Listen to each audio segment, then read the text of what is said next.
Friends. நம்ம நிறைய பேரை பார்க்கும்போது ச்சே இவங்களுக்கு இவ்வளோ ஃப்ரெண்ட்ஸ் இருக்காங்களா அப்படிங்கிறது நம்மளுக்கு தோணும்.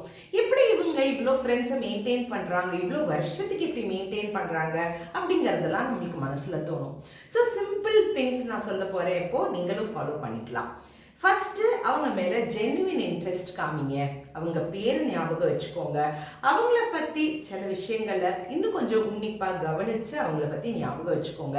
அவங்களோட பர்த்டே இல்லை வெட்டிங் ஆனிவர்சரி இல்லை ஏதாவது முக்கியமான நாள் இதெல்லாம் நீங்கள் ஞாபகம் வச்சு அவங்கள விஷ் பண்ணால்னா அவங்களுக்கு ரொம்ப சந்தோஷமாக இருக்கும்.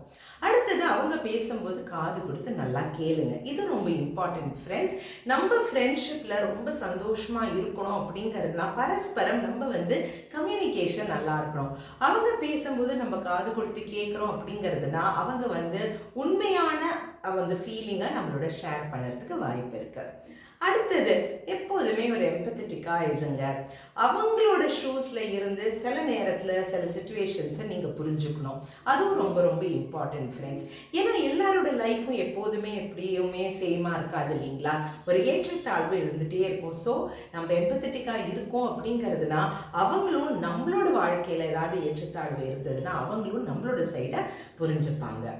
அடுத்தது கண்டிப்பாக நிறைய மெமரிஸை க்ரியேட் பண்ணிகிட்டே இருங்க. ஏன் அப்படிங்கிறது கேட்குறீங்களா?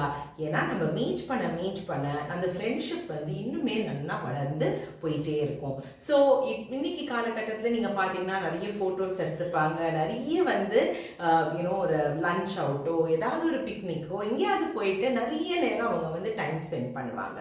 ஸோ அதுவும் ரொம்ப ரொம்ப முக்கியம். அது மட்டும் இல்லாமல் ஃப்ரெண்ட்ஸ், நம்ம ஜெனுவினாக இருக்கோம் அப்படிங்கிறது இருந்தால் மட்டும்தான் நம்மளுக்கும் அந்த சைட்லேருந்து ஒரு ஜெனுவின் ஃப்ரெண்டு கிடைக்கும். நம்ம மேலோட்டமாக ஒரு ஃப்ரெண்ட்ஷிப்பை நம்ம மெயின்டைன் பண்ணினோம்னா அவங்களும் அதே அளவுக்கு தான் மெயின்டைன் பண்ணுவாங்க. ஸோ கண்டிப்பாக எல்லாருக்கும் நிறைய ஃப்ரெண்ட்ஸ் இருக்கணும்னு கிடையாது. கொஞ்சம் ஃப்ரெண்ட்ஸ் இருந்தாலும் அவங்களோட நல்ல ஒரு நட்போடு நம்ம இருக்கிறதுக்கு நம்ம பழகிக்கணும். இது காலத்தில் நீங்கள் பார்த்தீங்கன்னா சந்தோஷமும் இருக்கும், துக்கமும் இருக்கும். எல்லா நேரமும் நம்ம அந்த ஃப்ரெண்ட்ஷிப்பை அதை அவ்வளோ ஸ்ட்ராங்காக கொண்டு போனோம் அப்படிங்கிறதுனா மட்டும்தான் அந்த ஃப்ரெண்ட்ஷிப் நீண்ட காலத்துக்கு இருக்கும். நம்ம சந்தோஷமாக இருக்கிற நேரத்தில் மட்டும் அவங்களோட இருந்து அவங்க கஷ்டப்படுற நேரத்தில் நம்ம அப்படியே விலகிட்டோம்னா அந்த ஃப்ரெண்ட்ஷிப்பும் அதே மாதிரி கட்டாகிறதுக்கு வாய்ப்பு இருக்குது. ஸோ ஃப்ரெண்ட்ஸ் அப்படிங்கிறது நம்ம சொல்லும் போதே நீங்கள் பார்த்தீங்கன்னா மனசுலேருந்து ஒரு சந்தோஷம் வரக்கூடிய ஒரு உணர்வு தான்.